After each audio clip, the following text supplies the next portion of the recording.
नमस्कार। आज हम अनीता देसाई के 1984 के नॉवल इन कस्टडी पर एक नज़र डाल रहे हैं। ये दिल्ली पर आधारित है और हाँ, बुकर प्राइज के लिए शॉर्टलिस्ट भी हुआ था। हाँ जी, काफी अहम नॉवल माना जाता है ये। हमारे पास इसका एक हिंदी वीडियो सारांश है। तो आज इस चर्चा का मकसद है इस स्रोत से नॉवल के वो खास नुक्ते निकालना जो सबसे अहम है। मतलब जैसे पहचान की तलाश का मुद्दा है इसमें। हाँ, और आज़ादी के बाद भारत में जो समाज और संस्कृति बदल रहे थे उसकी झलक, और खास तौर पर वो उर्दू भाषा के घटते रुतबे की कहानी। बिल्कुल, ये सब इसके जरूरी पहलू हैं। तो चलिए देखते हैं इसमें क्या है।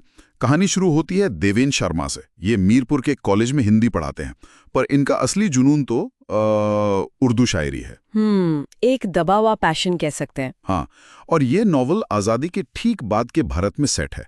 वीडियो सारांश इशारा करता है कि ये वो दौर था जब मतलब पुराने रीति रिवाज, लोगों के नजरिए, पूरी संस्कृति ही बदल रही थी। और यहीं पर यह नॉवल काफी दिलचस्प हो जाता है। स्रोत इस बात पर जोर देता है कि ये मूल रूप से पहचान और कह सकते हैं जिंदगी में मायने की तलाश की कहानी है, और ये हम देवेन के जरिए देखते हैं। अच्छा। वो अपनी रोजमर्रा की नीरस जिंदगी से खुश नहीं है, खुद को एक तरह से नाकामयाब समझता है। और एक और बड़ा मुद्दा जो स्रोत उभारता है वो है उर्दू जबान का धीरे धीरे हाशिए पर जाना। हाँ, वो जबान जिसके लिए देवेन के दिल में इतनी मोहब्बत है। बिल्कुल, और जैसा कि स्रोत बताता है, ये सिर्फ एक भाषा का पतन नहीं है, ये जैसे एक पूरी तहजीब के मिटने का दर्द इसमें झलकता है।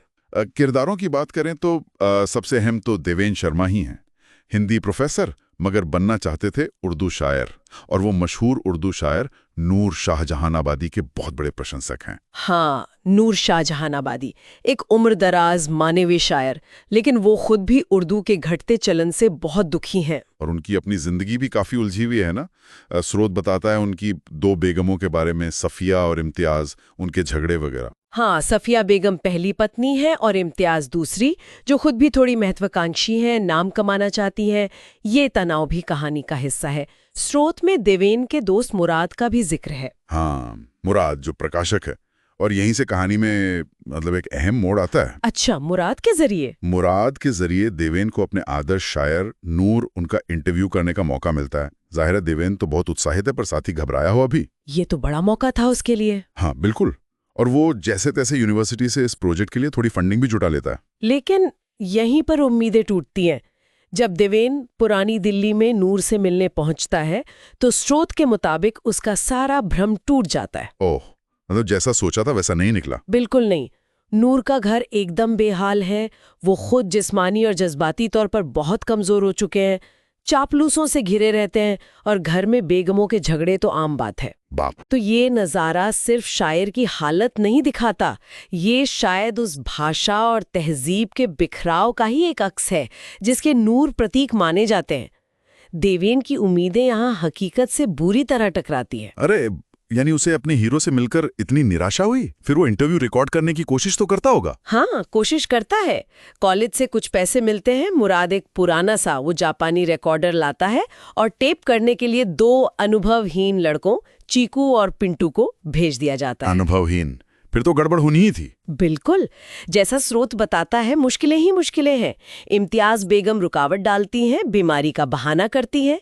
सफिया बेगम मदद के बदले पैसे मांगती हैं और इंटरव्यू के लिए पास के कोठे पर कमरा दिलवाती हैं। कोठी पर इंटरव्यू के लिए? हाँ, और नूर और उनके जो चमचे हैं वो खाने पीने की फरमाइशें करते रहते हैं। रिकॉर्डिंग की कोशिशें बार बार नाकाम होती हैं। कभी टेप चलाने वाला सो जाता है, कभी मशीन खराब हो जाती है। Oh no. स्रोत के अनुसार आखिर में टेप पर शोर शराबा, हंसी मजाक, वो सब तो दर्ज होता है, पर नूर की शायरी नहीं। इससे एक सवाल उठता है जो स्रोत में छुपा हुआ है। क्या कला को जिंदगी के ऐसे बेतरतीब असल माहौल में सचमुच कैद किया जा सकता है? ये तो सोचने वाली बात है। और इसके नतीजे फिर देवेन के लिए तो भारी पड़े होंगे। बहुत भारी। कॉलेज में नौकरी पर खतरा आ जाता है। हर कोई पैसे मांग रहा है। रिकॉर्डर ठीक करने वाला पिंटू, मदद करने वाला छात्र धनु, खुद नूर अपने इलाज के लिए पैसे मांगते हैं, और सफिया बेगम कमरे के किराए के लिए। और मुराद, वो दोस्त? मुराद भी देवेन के लिखे लेखों का पैसा नहीं देता, वो भी टाल देता है। बेचारा देवेन तो बुरी तरह फंस गया। हाँ, और इस सब से परेशान देवेन को एहसास होता है कि वो भी नूर की तरह ही फंस गया है। मतलब कर्जों और जिम्मेदारियों की कस्टडी में आ गया है। वीडियो सारांश के मुताबिक वो ये भी महसूस करता है कि नूर भले ही बूढ़े और कहले अजीब हो गए हों, पर है तो वो एक महान शायर। और अब देवेन ही उनकी विरासत का रखवाला है। हाँ बिल्कुल, एक तरह से उनका कस्टोडियन बन गया है। तो स्रोत इसी टकराव को दिखाता है, आदर्शवाद और हकीकत का। तो आखिर में होता क्या है? देवेन क्या करता है? स्रोत के हिसाब से देवेन आखिर में अपनी नौकरी और उर्दू शायरी दोनों को बचाने के लिए लड़ने का फैसला करता है। उसमें जैसे एक नया हौसला आ जाता है। अच्छा, यानी वो हार नहीं मानता। नहीं, संक्षेप में स्रोत यही दिखाता है कि कैसे आदर्शवाद, जैसे उर्दू के लिए देवेन का प्यार या नूर के लिए उसकी श्रद्धा, असल जिंदगी की मुश्किलों, गिरावट, पैसे की जरूरत और निजी कश्मकश से टकराता है। और ये नॉवल, जैसा कि हमने स्रोत में देखा, देवेन की इस पूरी यात्रा के जरिए आज़ादी के बाद के भारत में जो सांस्कृतिक बदलाव आ रहे थे और पहचान से जुड़े मुद्दे थे, उनको काफी गहराई से सामने लाता है। बिल्कुल। और जाते जाते सोचने के लिए एक बात छोड़ जाते हैं। स्रोत बताता है कि देवेन में लड़ने का साहस आ जाता है, पर सवाल यह है कि जब इतनी ज्यादा मुश्किलें हों, इतनी निजी कीमत चुकानी पड़े, तब किसी ढलती हुई कला या संस्कृति का रखवाला होने का असल मतलब क्या होता है।